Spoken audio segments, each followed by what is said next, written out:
Hi guys, welcome back to YouTube channel Chemistry Live UGPG. Today we are going to talk about atomic structure, CC1 paper, G1 paper, Unit 1, Lecture 1.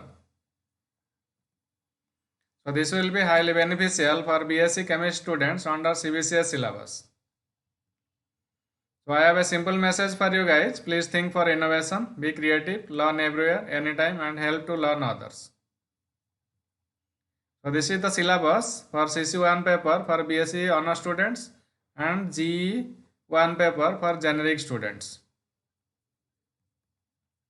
So today we are going to discuss introduction to atomic structure, atom and its constituents, wave and its characteristics, wave mechanics or quantum mechanics.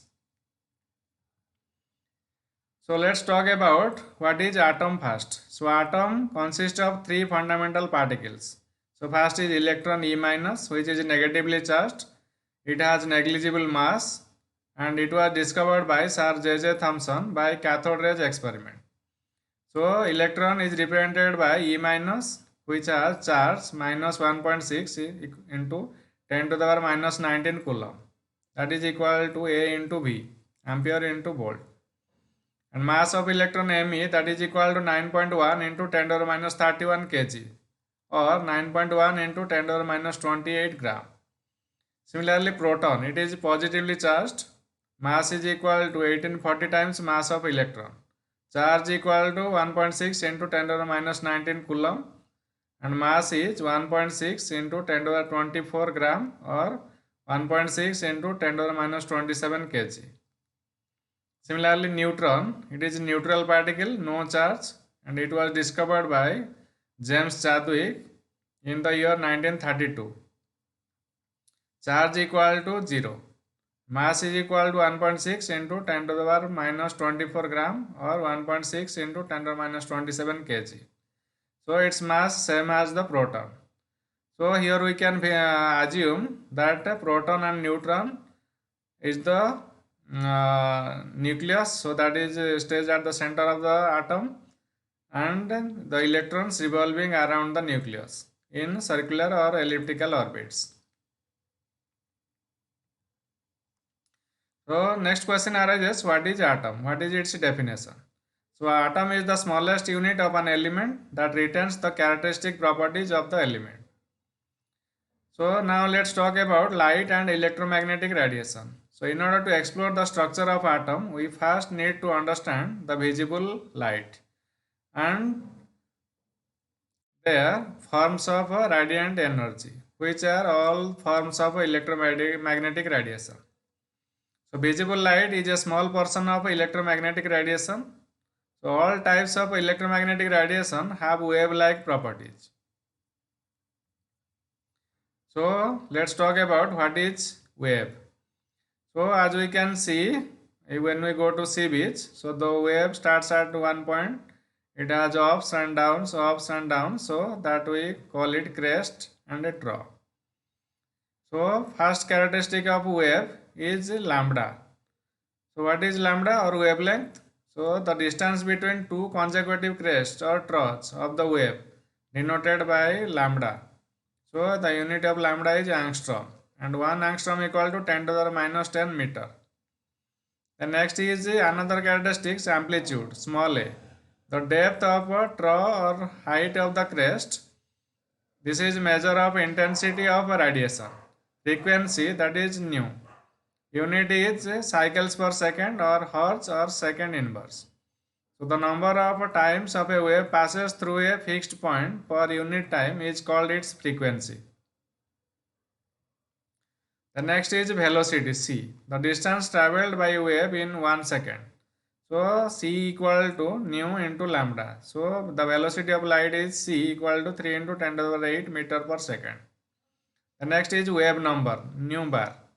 The reciprocal of wavelength. So nu bar equal to 1 upon lambda. So unit equal to cm inverse or meter inverse.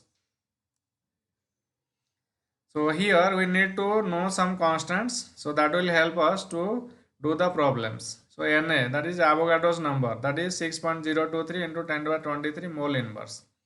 H, the Planck's constant, 6.62 into 10 to the minus 34 joule second. K equal to Boltzmann's constant 1.38 into 10 to the minus 23 joule per Kelvin. Then R universal gas constant, that is 8.314 joule per Kelvin per mole. C equal to speed of light 3 into 10 to the 8 meter per second or 3 into 10 to the 10 centimeter per second.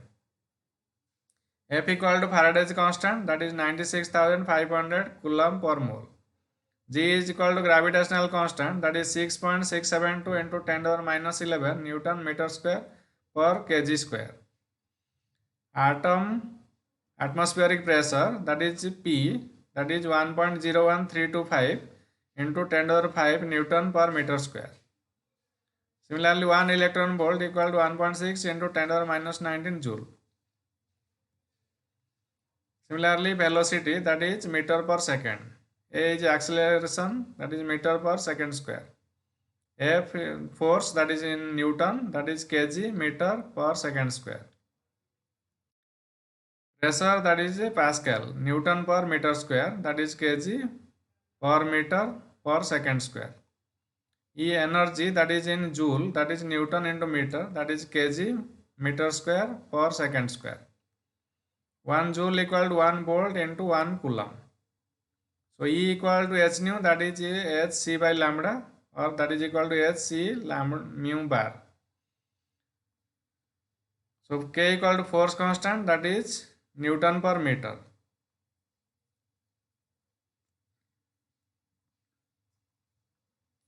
So let's do some problems.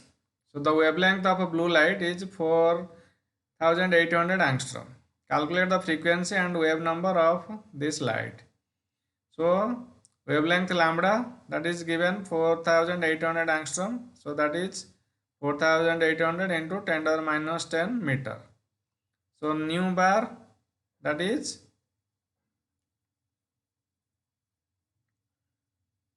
equal to 1 upon lambda. So that is equal to 1 by 4800 into 10 to the minus 10 meter. Similarly, frequency nu, that is C upon lambda. So that is 3 into 10 to the 8 meter per second divided by lambda equal to 4800 into 10 to the minus 10 meter. So that comes to be 6.25 into 10 to the 14 second inverse. Similarly, calculate the wave number of light of frequency 4 into 10 to the 14 second inverse. So nu bar we know, that is 1 upon lambda. So nu equal to also C upon lambda. So 1 by lambda, that is wave number. So that is equal to nu upon C. So nu equal to 4 into 10 to the 14 second inverse divided by C equal to we know 3 into 10 to the 8 meter per second. So nu bar, the wave number found to be 1.33 into 10 to the 6 meter inverse. Similarly, calculate the wavelength of radiation, whose frequency is 2 into 10 to the 14 Hz and velocity of light is 3 into 10 to the 8 meter per second. We know nu equal to C upon lambda. So that means lambda equal to C upon mu. So C is 3 into 10 to the 8 divided by nu, that is frequency, that is 2 into 10 to the 14. So that becomes to be 1.5 into 10 to the minus 6 meter. So now we know about wave. So let's talk about what is wave mechanics or quantum mechanics. So mechanics tells us about the motion of the any object or particle. Okay. So if we talk about any object or particular molecule, it can stay in two states. It can be static or it can have a motion. It can move. So objects which are in motion have different aspects. So just like position, that can change with time, velocity, energy, momentum, they can also change with time, and angular momentum, that is in circular motion, that can also change with time.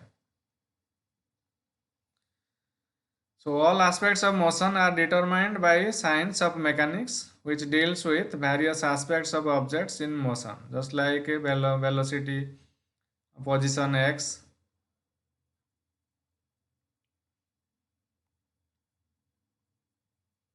energy, P and L. So mechanics are of two types, classical mechanics and wave mechanics. So what is classical mechanics? It is the study of behavior of macroscopic particles, that is otherwise known as Newtonian mechanics. So that deals with force and motion of large size particles. Then question arises, what is wave mechanics? So the study of behavior of microscopic particles like electrons, protons, neutrons, atoms and molecules, etc. So that is known as wave mechanics. Then what are the assumptions of classical mechanics? For a moving particle, it is possible to determine position and momentum at each instant. And second point, the energy emitted or absorbed by a body is continuous. Then third point, the matter does not possess dual nature, that is wave and particle nature. Whereas microscopic particles like electrons, protons, atoms, molecules do not obey these classical mechanic rules. So as a result, new ideas give rise to that is called wave mechanics or quantum mechanics. So in order to explain this quantum mechanics, so de Broglie gave a concept that is called dual nature of matter. Then Heisenberg gave another principle which was known as Heisenberg's uncertainty principle, and Schrödinger gave the concept that is called Schrödinger wave equation. So please subscribe to our channel Chemistry Live UGPG. This is also available in the website www.chemistryliveugpg.com. And this is for 11th and 12th students, Foundation Chemistry AB. So this is a simple step towards e-learning, making life better. Thank you all for learning.